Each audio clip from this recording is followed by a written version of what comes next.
We have seen for the class diagram one object diagram before. This was the object diagram that we have discussed in detail. Now this is a different object diagram. The shape is somehow similar, but there are some, the two object diagrams differ in details, and the first object diagram and this second object diagram have some things in common, and there are a lot of differences. So in particular, there are strange things in this object diagram. For example, here we have a boss-worker relationship, and it's a little bit crazy. The boss works in one company and the worker works in a different company. Boss works in C1 and the worker works in C2. So that's strange. And there are other strange things. This is one object diagram. Please have in mind, this is a remark similar to the remark that I made before. Exchanging any boss-worker links, the roles here, gives a different object diagram. So it would be possible to exchange boss and worker on this link, and on that link. And we could do any combination there, and then we get a different object diagram. So sort of strange object diagram. There is also, if you look here at the salary, that's really strange. A negative salary. Who earns a negative salary? So the observation, the general observation here is there are object diagrams that correspond to non-meaningful real-world situation with regard to the attribute values and to the links. And what is needed is a mechanism to ban, to exclude these sort of bad object diagrams. Let us look into the object diagram and into the conditions that we find, that we want to find in a good object diagram in some more detail. So I've stated the conditions here as required conditions, and I have given the conditions some name here, and these conditions then will later become invariants, and the conditions are always formulated in a particular context. So one condition here is a employee should be at least 16. Here we have an employee which is only 6 years old. Well, an object in general, an object with age 6 can make sense, but it won't make any sense that an employee is of age 6. So employees, say, should be at least 16.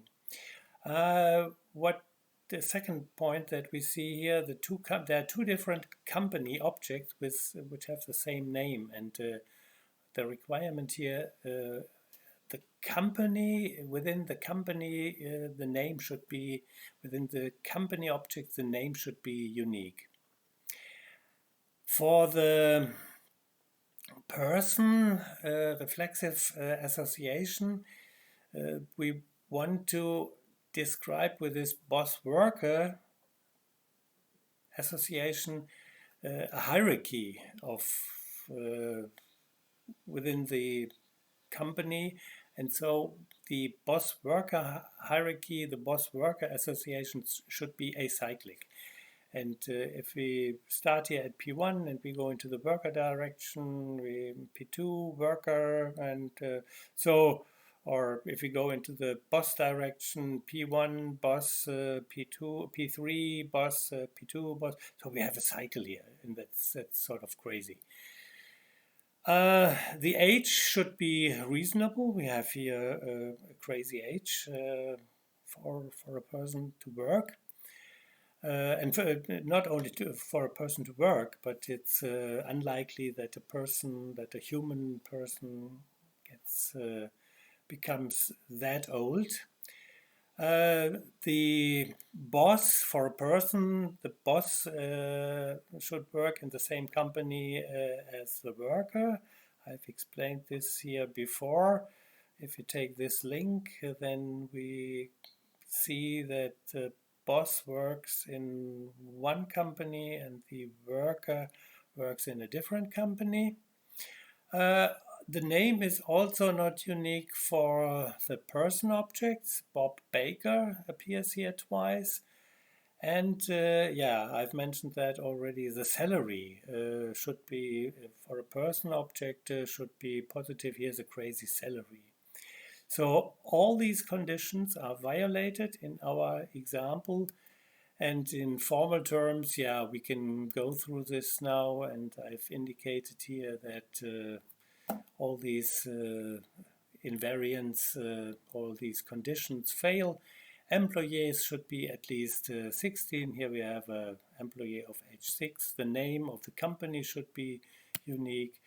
We should have an acyclic boss-worker structure.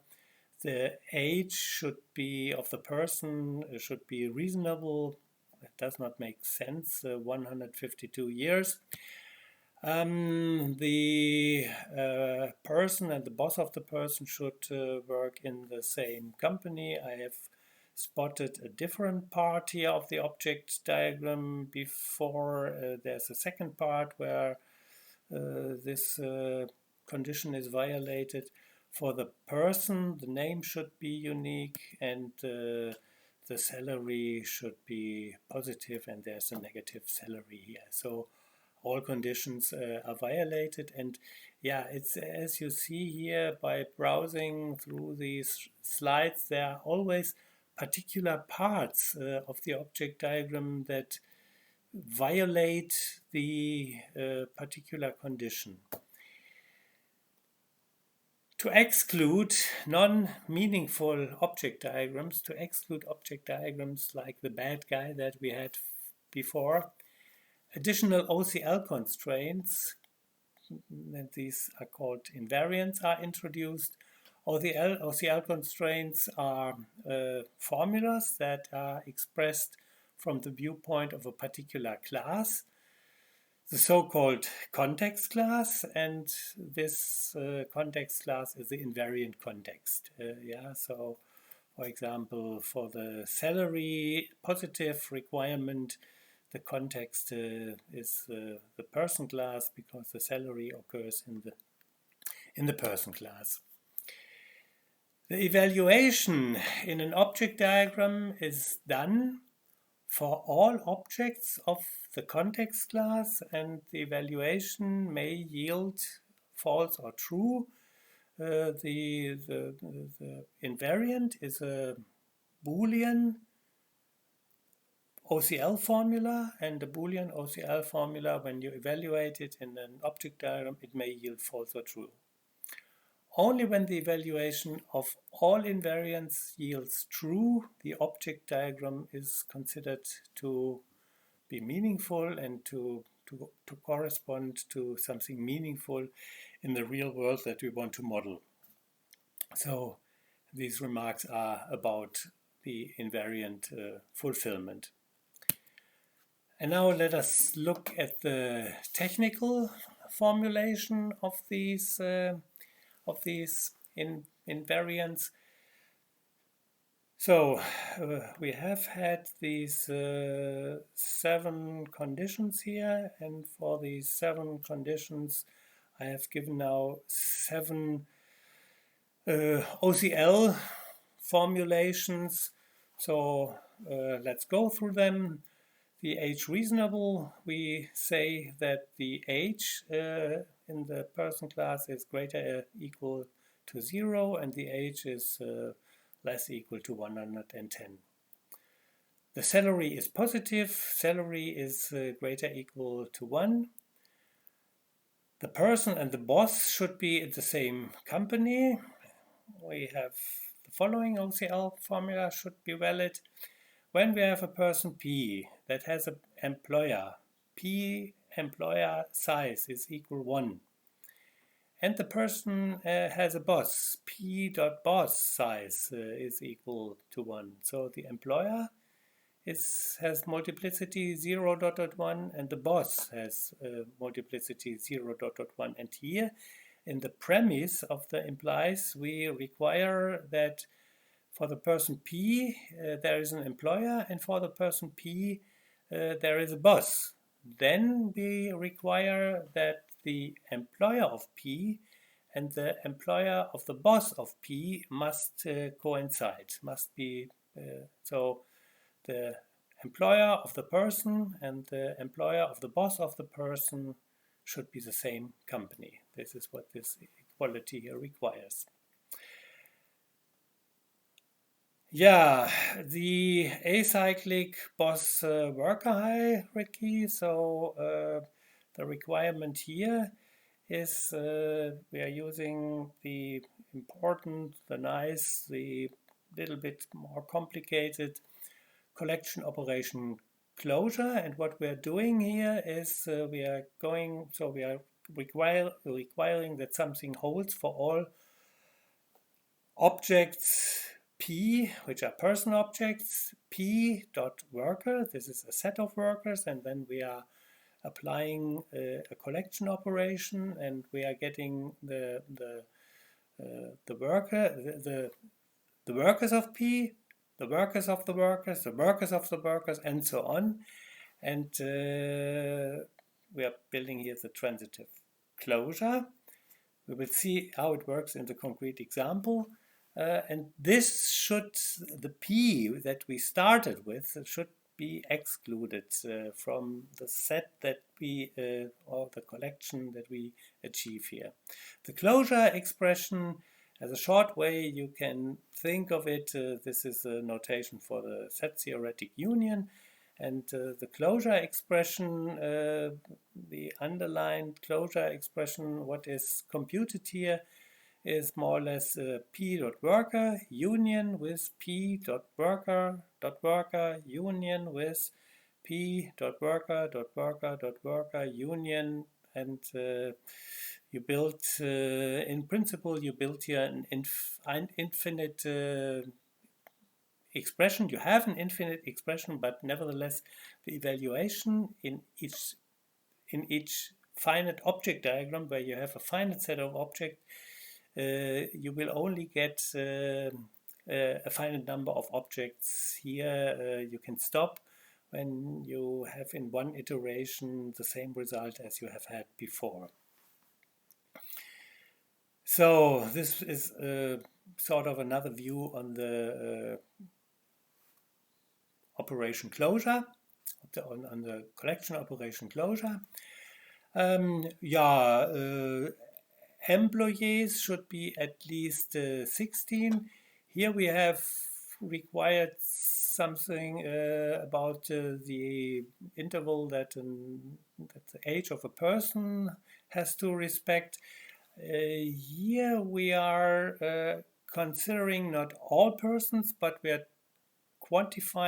considering all companies, and we are navigating here from the company to the employees of the company, and then we are building we are taking a universal quantification. This P ranges over all employees of a particular company, and implicitly we are quantifying here over all companies, and we are requiring that P dot H is greater equal 16. Yeah, this is different from requiring H greater equal 16. So this requirement holds only for those person objects. It's required only for the person objects which appear in the role of an employee. The name of a person should be unique. When we have two different person objects P1 and P2. Here we are universally quantifying over P1 and P2. And we are the premise of the implication here says, well, P1 and P2 are two different objects, and two different objects should have different names. P1 unequal P2 implies P1 name unequal P2 name. I could have formulated the analogous requirement for the company objects here in much the same way as I have done it here for the person objects. Purposefully, I've done it slightly different. For all company objects C, it should be the case that there should not exist a company D that is different from the C but has the same name value. So it should not exist a second company which is different from the given company C but which has the same name. So this forbids that a second company with the same name exists.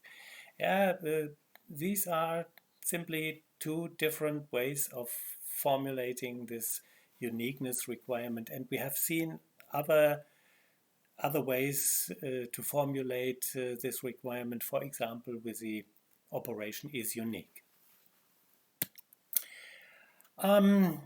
So these were we have formulated these seven conditions as invariants. And if we now check these seven conditions in this sort of bad object diagram that I've discussed before, then we see all seven conditions, all seven invariants are evaluated to false here. So this is really an object diagram where what goes wrong, what can go wrong, will go wrong. Everything is red here. On the other hand, our first object diagram here is a nice object diagram in the sense everything is green here. Let us look at how the closure expression works in this object diagram. This closure expression, I said this closure expression is a p.worker union p.worker worker p.worker worker worker union and so on. Nevertheless, it is an infinite, conceptually it is an infinite expression, but it will yield a finite result when it is evaluated. When the closure is evaluated. Use will give you a finite result when you state in this object diagram, when you ask use to evaluate this expression here, p.worker, closure, worker, then you will obtain the set P1, P2, P3. When you are in P1 and you go into the worker direction, you worker again and again the worker direction, you have this cycle here, and then the cycle stops because there are no more objects are added, and you have been in this object here already in the third iteration, and you can stop here, and the result of this expression is P1, P2, P3. You will get the same result when you start in P2. So this is the expression P1 and then the closure, and this is the expression P2 and then the closure. You will get the same result here. The situation is a bit different here in the good object diagram, in the first object diagram that we have had. You can compute ada.worker, closure worker. Well, you go worker once and then you go worker as often as you can go now, and you cannot go any further. So ada.worker, closure worker is set Bob, period. And on the other hand, when you say Bob.worker, well, there are no workers for Bob. So Bob.worker closure worker is the empty set. This is also a possible result, of course, a possible result here for the closure operation. Okay, so in summary, what did we do? We did look at the class diagrams and we did look at the object diagrams, and we have been looking at the invariants. And this is a summary about the relationships between the class diagram and the object diagram and the invariants. The class diagram is interpreted by the set of all object diagrams. In an object diagram, a class CS is interpreted by a finite set of objects for the class CS. For an object OB and an attribute AT, we have a value assignment of AT for the object OB. For an association AS, we have a finite set of links for AS. And when we have a class diagram with invariants, then the meaning is given by the set of all object diagrams, in that all invariants are true for all objects. So first, by looking only at the class diagram, we get a set of object diagrams, the object diagrams in detail that we can get are described here. And among the set of all object diagrams are the object diagrams which satisfy the invariants, and there are the object diagrams that do not satisfy the invariants. So this is an object diagram that satisfies the invariants, and this is an object diagram that does not satisfy the invariants. And when we have a class diagram with invariants, we are considering as a semantics, as an interpretation, only the set of object diagrams where all invariants hold, are true for all objects. Okay, thanks for your attention at this point. There will be some further remarks, but thanks for your attention right now.